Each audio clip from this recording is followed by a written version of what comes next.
39 కాలేజీల్లో 12 కాలేజీలు ఇప్పుడు రన్నింగ్‌లో లేవు. క్లోజ్ అయిపోయినాయి. Remaining 27 colleges. హాయ్! నేను మీ శ్రీధర్. వైజరా ఎడ్యుకేషనల్ కన్సల్టెన్సీ నుంచి. ఎంబీబీఎస్ అబ్రాడ్ అనంగానే మన మల్టిపుల్ కంట్రీస్ మన మైండ్‌లో తిరుగుతాయి. అందులో అన్నిటికంటే ముందుగా గుర్తొచ్చేది జార్జియా. జార్జియాలో ఎంబీబీఎస్ స్ట్రక్చర్ కావచ్చు, లేకపోతే కంట్రీ గురించి కావచ్చు తెలుసుకోవడానికి ప్రయత్నం చేద్దాం. It's a very beautiful and very small country. Population తక్కువ అండ్ చాలా ప్రశాంతంగా ఉంటుంది. అండ్ సేఫ్టీ ఇండెక్స్ పరంగా చూసుకున్నా కానీ గ్లోబల్ ర్యాంకింగ్లో టాప్ 5లో ఉంది.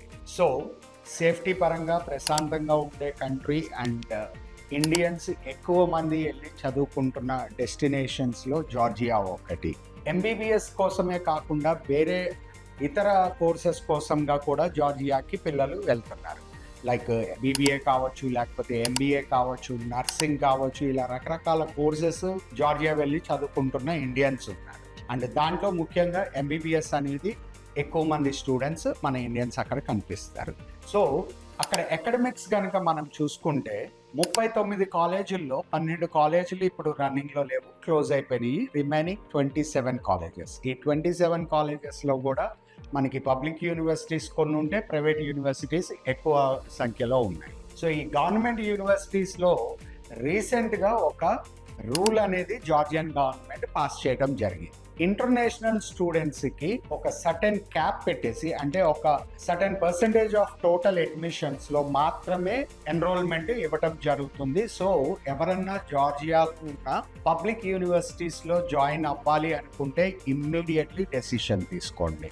And coming to private maximum number of universities అక్కడ ఇండియన్స్ చదువుతుంది ప్రైవేట్ యూనివర్సిటీస్లోనే చదువుతున్నారు. సో ఈ ప్రైవేట్ యూనివర్సిటీస్లో మనకి క్యాపిటల్ సిటీ అండ్ అదర్ ప్లేసెస్లో కూడా ఎస్టాబ్లిష్ అయి ఉన్నాయి. కొత్త కాలేజెస్ ఉన్నాయి, ఆల్రెడీ ఎస్టాబ్లిష్డ్ అయిన కాలేజెస్ ఉన్నాయి, అండ్ మల్టీనేషనల్ కాలేజెస్ ఉన్నాయి. దీంతో పాటుగా కొన్ని కాలేజెస్కి ఓన్ హాస్పిటల్స్ ఉన్న కాలేజెస్ కూడా ఉన్నాయి.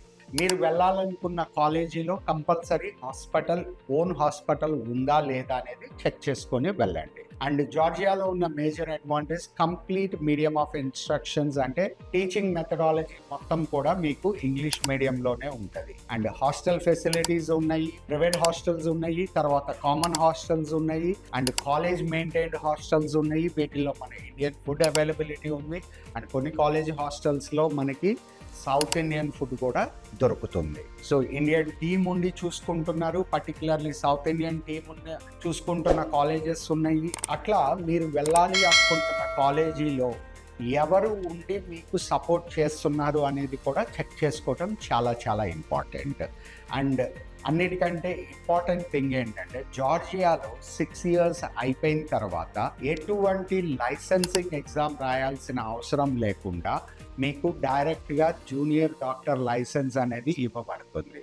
సో లైసెన్సింగ్ ఎగ్జామ్ అనేది ఎంబీబీఎస్ తర్వాత స్టూడెంట్స్కి రాయాల్సిన అవసరం లేదు. అది మేజర్ అడ్వాంటేజ్ మన పిల్లలకి. సో జార్జియా వెళ్ళాలి అనుకుంటే మీరు గుర్తుపెట్టుకోవాల్సిన పాయింట్స్: ఒకటి, మీరు ప్రైవేట్ యూనివర్సిటీకి వెళ్తున్నారా, పబ్లిక్ యూనివర్సిటీకి వెళ్తున్నారా. పబ్లిక్ యూనివర్సిటీకి వెళ్ళాలి అనుకుంటే ఇందాక చెప్పినట్టుగా ఇమ్మీడియట్లీ డిసిషన్ తీసేసుకోండి. అండ్ ప్రైవేట్ యూనివర్సిటీకి వెళ్తుంటే కనుక కంపల్సరీ మీరు ఓన్ హాస్పిటల్ ఉన్న కాలేజ్ని మాత్రమే చూస్ చేసుకోండి. సో దట్ క్లినికల్ ట్రైనింగ్ అనేది చాలా స్ట్రాంగ్గా ఉంటుంది. ప్రశాంతంగా చదువుకోవటానికి ర్యాంకింగ్ అనేది హెల్ప్ అవుతుంది. మీకు ఇందాకే చెప్పాను. సో వీటన్ని అడ్వాంటేజెస్ని మనం ప్రాపర్గా యూటిలైజ్ చేసుకొని పిల్లలు మంచిగా చదువుకొని హ్యాపీగా డాక్టర్స్గా తిరిగి రావాలి అనుకున్న వాళ్ళకి ఉన్న ఆప్షన్స్లో జార్జియా కూడా ఒకటి. సో మీరు ఏదన్నా స్పెసిఫిక్ కాలేజ్ గురించి తెలుసుకోవాలి అనుకుంటే కాలేజ్ నేమ్ కమెంట్ చేయండి. దానికి సంబంధించిన కంప్లీట్ డీటెయిల్స్ తోటి మా ఎక్స్పర్ట్స్ మీకు కాంటాక్ట్ అవుతారు. అండ్ డీటెయిల్స్తో పాటుగా ఫ్రీ కెరియర్ గైడెన్స్ కూడా ఇవ్వడం జరుగుతుంది. అడ్మిషన్ తీసుకోవడానికి ముందు గుర్తుపెట్టుకోండి, థింక్ వైజ్లీ, చూస్ వైజరా.